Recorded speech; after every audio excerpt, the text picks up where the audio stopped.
अब देख रहे हैं आपका बाजार मार्केट्स में गिरावट थोड़ी सी और गहराई है। करीब करीब 1.25 अंक नीचे अब आ चुका है निफ्टी और सेंसेक्स दोनों ही।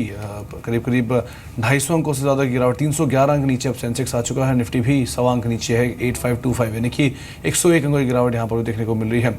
जो गिरावट है वो थोड़ी जो बड़ी है उसमें बैंकिंग और मेटल ये दोनों मेजर कंट्रीब्यूटर है, साथ साथ आईटी भी। आप आईटी स्पेस के ऊपर नजर डालें, ज़्यादातर सभी इंडेक्स लाल निशान में, सभी शेयर लाल निशान में और सभी share more less 52 week slow के आसपास कामकाज कर रहे हैं। और दूसरा बैंकिंग, यहाँ पर भी जोरदार बिकवाली है। अब देखिए विप्रो 52 वीक स्लो पे, इन्फोसिस 52 वीक स्लो पे, टीसीएस हालांकि और एचसीएल अभी 52 वीक स्लो पर नहीं पहुंचे, लेकिन माइंडट्री और एलएनटी टेक ये दोनों भी 52 वीक स्लो पे पहुंच चुके हैं। निफ्टी बैंक करीब 264 अंक के नीचे अब आ चुका है और इसमें एसबीआई मेजर कंट्रीब्यूटर है, 3% गिरावट है। Union bank, IDBI bank, syndicate bank, इसके अलावा yes bank, IndusInd bank, rather private banks में इतनी बिकवाली नहीं है जितनी सरकारी बैंकों में देखी जा रही है। प्राइवेट बैंक में यस बैंक सबसे ज़्यादा गिरावट के साथ कामकाज कर रहा है, लेकिन सरकारी बैंकों में ज़्यादातर सभी बैंकों में 3.5% तक की गिरावट देखने को मिली है। केनरा बैंक 3.5% नीचे, देना बैंक करीब 2% नीचे कामकाज कर रहा है। इसके अलावा मेटल एक और ऐसा इंडेक्स है जहाँ पर बिकवाली है और वो भी काफ़ी हद तक गहराई है, जिसकी वजह से बाजार में जो गिरावट है वो और बड़ी है। एब्सोल्युटली। लेकिन अब अपने अगले सवाल की तरफ बढ़ते हैं। फेसबुक के जरिए हमें जो ये सवाल मिला है, मंजू का सवाल है उदयपुर से। ये जानना चाहती हैं एक्शन कंस्ट्रक्शन के बारे में। 1000 शेयर्स हैं इनके पास, 46 के भाव पर इन्होंने खरीदारी की हुई है। लोकेश आपसे जानना चाहेंगे फिलहाल एक्शन कंस्ट्रक्शन आपको कैसा लग रहा है इस लेवल पर, और 46 के लेवल्स पर जो इन्होंने खरीदारी की है, यहाँ से आगे क्या आपको लगता है कि बहुत स्ट्रॉन्ग मूव देखने को मिल सकता है इस शेयर पर? देखिए साक्षी जी, अगर एक्शन कंस्ट्रक्शन के लोग लॉन्गर चार्ट्स यहाँ पे साफ साफ इंडिकेट करता है कि once we cross the levels of 50 rupees with volumes, इसमें एक अच्छी वॉल्यूम ब्रेकआउट हुआ है and we see bullish formation on the long term charts. आप 50 रुपये के ट्रेलिंग स्टॉप लॉस के साथ अपनी पोजीशन को होल्ड कर लीजिए and once the markets will give some bounce back from the current levels, you will see the stock can touch the levels around 62 to 64। आप वहाँ पे चाहे तो अपने मुनाफे को वसूल कर सकते हैं। तो मेरी एडवाइस आपको यही रहेगी कि आप अपनी पोजीशन को होल्ड कर लीजिए। जी, तो एक बड़ी तेजी से दिखाई है ऑलरेडी एक्शन कंस्ट्रक्शन ने और आपको मुनाफा भी है, तो आप मुनाफे के साथ बनी रहे, आपको राय दी गई है। गिरीश वर्मा का एक सवाल आया है रिलायंस इंडस्ट्रीज को लेकर। 100 शेयर हैं और करीब 1086 के भाव पर खरीदारी है। राजेश, रिलायंस इंडस्ट्रीज डिस्पाइट अच्छे numbers, despite record profit, despite heavy expansion plans, company का शेयर नहीं चला। 1026 पे खरीदारी, 1032 के आसपास का मौजूदा स्तर। बहुत लकी ऐसे व्यूअर होते हैं जिनके पास प्रॉफिट होता है। इनकी खरीदारी में इन्हें प्रॉफिट है, क्या कर सकते हैं? बने रहे। मैं समझता हूँ कि अगर इन्हें समय की पाबंदी नहीं है, बिल्कुल बने रहे स्टॉक में। आपने सही कहा, नंबर्स बेहद शानदार आए थे। एक बड़ा एक्सपेंशन प्लान है। जियो की लॉन्च हो चुकी है, हालांकि अभी फ्री लॉन्च हुई है, लेकिन लॉन्च ऑलरेडी हो चुकी है। आने वाले दिनों में बहुत अच्छी परफॉर्मेंस की उम्मीद है शेयर से। मैं समझता हूँ कि लंबी अवधि में स्टॉक को में बिल्कुल बने रहना चाहिए और 1000 रुपये के आसपास आता है तो एक खरीदारी का मौका होगा। एब्सोल्युटली। लॉन्ग टर्म के लिहाज से आप बने रह सकते हैं और कहीं पर भी डिप मिले तो फ्रेश एडिशन भी कर सकते हैं। आपको ये राय दी गई है। कंचन त्रिपाठी का ये सवाल आया है फेसबुक के जरिए। ये जानना चाहती हैं पिडिलाइट इंडस्ट्रीज के बारे में। ये होल्ड करती हैं अपनी पोजीशन 40 शेयर्स में। 719 के परचेसिंग प्राइस के साथ इन्होंने अपनी पोजीशन होल्ड की हुई है। 705 पर फिलहाल ये शेयर कामकाज कर रहा है। कुछ नुकसान में जरूर है। लोकेश, आपकी राय क्या होगी? देखिए साक्षी जी, अगर पिडिलाइट के चार्ट्स को स्टडी करते हैं, there is a very crucial support close to levels of 680 and 690 if you look at the monthly charts. उसके ऊपर जो स्टॉक ने अच्छा ब्रेकआउट दिया, it went up close to levels of 730 rupees. अभी करंट मार्केट कंडीशन में थोड़ा cell of देखा जा रहा है, लेकिन अभी भी लॉन्ग टर्म चार्ट्स पे साइडवेज कंसोलिडेशन ही बना हुआ है। फिलहाल अपनी पोजीशन को होल्ड कर लीजिए, give some time to investment. 680 का स्टॉप लॉस मेंटेन कीजिए, you will see a bounce back in the stock close to level of 730 to 740 on the upside. तो वहाँ पे चाहे तो अपनी पोजीशन को बुक कर लीजिएगा। एक सवाल मुकेश गुप्ता ने पूछा, ये सवाल भी फेसबुक के जरिए है। मार्क्संस फार्मा को लेकर करीब 54 रुपये के भाव पे खरीदारी है, 500 शेयर है। क्या राय रखते हैं आप राजेश? 54 पे खरीदारी मार्क्संस फार्मा में, 50 का मौजूदा स्तर है, 4 रुपये पर शेयर घाटा है, क्या करें? देखिए, बहुत ही वॉलेटाइल स्टॉक है और वन वे चलता है, कभी ऊपर कभी नीचे। हालांकि फंडामेंटली मैं इस पे राय नहीं देता हूँ कोई भी, लेकिन टेक्निकली मुझे लगता है कि 45 रुपये एक बहुत अच्छा सपोर्ट है। वहाँ अगर तोड़ देता है तो आप निकल जाइएगा, अदरवाइज बने रहें। जी चलिए, आपको यहाँ पर राय भी मिल चुकी है। अगले दर्शक से बातचीत कर लेते हैं। हमारे साथ गणेश जी फोन लाइन पर जुड़े हैं। नमस्कार गणेश जी, पूछिए। हेलो जी गणेश जी, पूछिए, क्या सवाल है आपका? हेलो मैडम, मैंने अदलवास एंटरटेनमेंट के शेयर्स लिए थे। एडलैब्स के अपने खरीदे हैं शेयर्स? हाँ जी, किस भाव पर? 107 रुपये 50 पैसे। ठीक है, और आपका नजरिया क्या है? 6 मंथ का। 3 to 6 months, ऑल राइट। चलिए ठीक है, आपको राय दिलवा देते हैं। लोकेश जी, एडलैब्स के बारे में ये जानना चाहते हैं। 107.50 का इनका परचेजिंग प्राइस है। फिलहाल 100 रुपए के आसपास ये शेयर चल रहा है और आज 0.3% तक के आसपास की गिरावट शेयर पर देखने को मिल रही है। सलाह क्या देंगे आप? देखिए साक्षी जी, अगर एड लैब्स के चार्ट्स को स्टडी करते हैं, वी सॉ 85 रुपीज़ के आसपास में एक राउंडिंग बॉटम फॉर्मेशन तैयार हुई थी, with the stock good health. इसमें एक अच्छा बुल रन देखा गया and went up to the close to levels of 115 to 116। फिर बिकॉज ऑफ मार्केट कंडीशंस वहाँ से एक सेल ऑफ देखा गया। अगर आपके पास टाइम फ्रेम है and you can have 6 months 9 months frame, तो मैं आपको यही एडवाइस दूंगा कि अपनी पोजीशन को होल्ड कर लीजिए। देयर इज अ पॉसिबिलिटी एक बार 114 को क्रॉस करेगा तो 125 से 130 के लक्ष्य ऊपर की तरफ आ जाएंगे। तो 125-130 तक की टारगेट्स यहाँ लोकेश को दिखाई पड़ रहे हैं, तो आप बने रहें, आपको ये राय दी गई है।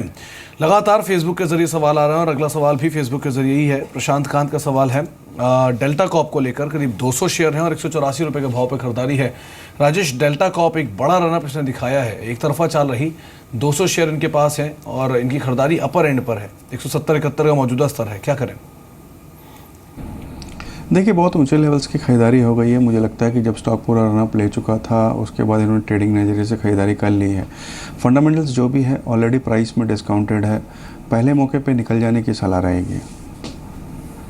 जी, तो आपको राय दी जा चुकी है डेल्टा कॉप के संदर्भ में, लेकिन इस बीच मार्केट्स करीब 300 अंक नीचे अब सेंसेक्स कामकाज कर रहा है, 1% की गिरावट देखने को मिल रही है। हालांकि 325 अंकों तक का एक डिप मार्केट ने अभी लिया थोड़ी देर पहले और निफ्टी भी करीब 1.25% नीचे तक गया था, लेकिन वहाँ से अभी भी उसी के आसपास ही कामकाज हो रहा है। करीब 100 अंकों की गिरावट अब निफ्टी में देखने को मिल रही है और मेजरली जो मार्केट में सेल ऑफ है, ये सेल ऑफ आ रहा है मेटल, बैंकिंग और आईटी, इन 3 स्पेसेस की तरफ से। रादर एशियन मार्केट जो है वहाँ पे गिरावट थोड़ी और गहराई है और कुछ मार्केट जो कि करीब आधा से 1% नीचे कामकाज कर रहे थे वो अब 1.5% तक नीचे आ गए हैं। स्पेशली शंघाई जो 1% आधा % नीचे है, हैंग सेंग जो कि अब 1.5% नीचे आ चुका है और स्ट्रेट टाइम्स करीब फ्लैट टू नेगेटिव टोन पर आ चुका है। तो आप देख पा रहे हैं कोस्पी 1.5% नीचे और हैंग सेंग 1.5% नीचे कामकाज कर रहा है।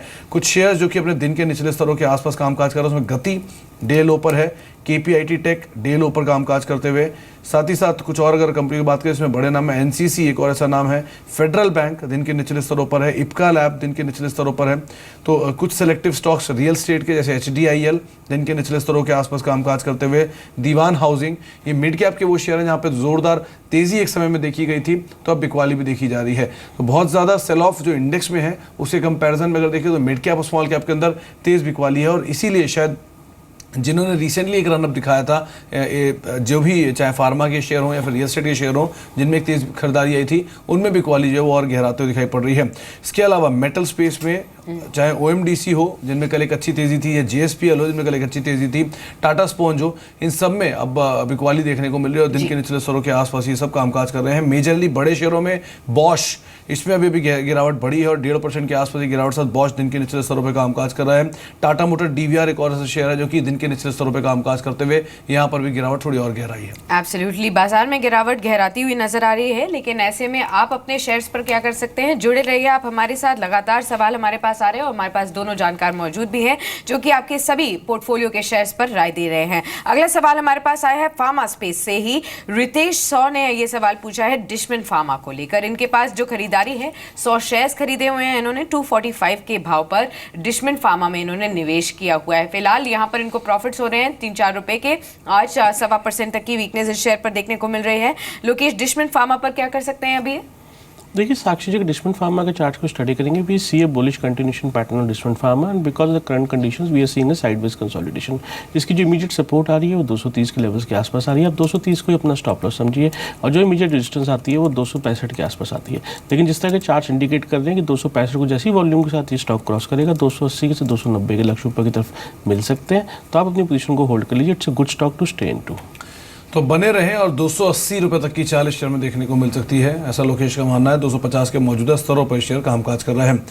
बातचीत करने के लिए हमारे साथ रादर एक और सवाल फेसबुक के जरिए सचिन गुप्ता का सवाल है, रुचि सोया को लेकर सवाल है। 2341 के स्तरों पर खरीदारी है, 1000 शेयर है।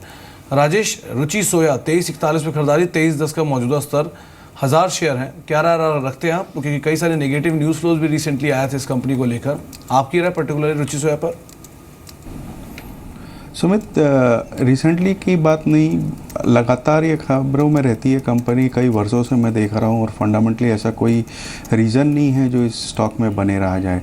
आप ट्रेडिंग का नज़रिया रखें, 22 रुपये का स्टॉप लॉस रखें, वो टूटता है तो निकल जाए। मैं इसे डिलीवरी के लिए बिल्कुल भी राय नहीं दूंगा। मैं समझता हूँ पहले मौके पे स्टॉक से निकल जाना चाहिए। जी, यहाँ पर जैसे ही मौका मिले आप एग्जिट कर सकते हैं, ये सलाह आपको दी गई है। राजदेव हमारे साथ मौजूद हैं पुणे से। नमस्कार राजदेव जी, पूछिए क्या जानना चाहते हैं आप?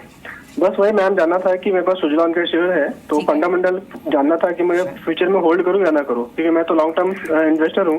ठीक है, ऑल राइट, आपको राय दिलवा देते हैं। लोकेश जी, फंडामेंटल्स के लिहाज से भी और टेक्निकल्स के लिहाज से भी, दोनों के हिसाब से आप लॉन्ग टर्म के लिए सुजलॉन पर क्या राय देंगे इनको? देखिए साक्षी, जहाँ तक तो फंडामेंटल का सवाल, Rajesh ji will be the right person to advise on it. जहाँ तक टेक्निकल की बात है, मैं ये कह सकता हूँ कि स्टॉक में 14 रुपये के आसपास एक सपोर्ट जोन है और एक साइडवेज कंसोलिडेशन में ही स्टॉक ट्रेड कर रहा है। इसकी इमीडिएट रेजिस्टेंस 15 रुपये 50 पैसे के ऊपर आती है। जैसे ही इसको क्रॉस करेगा 17 रुपये के भाव देख सकते हैं। जी, तो टेक्निकल नज़रिया आपने सुन लिया। राजेश, आप कुछ जोड़ना चाहेंगे सुजलॉन में?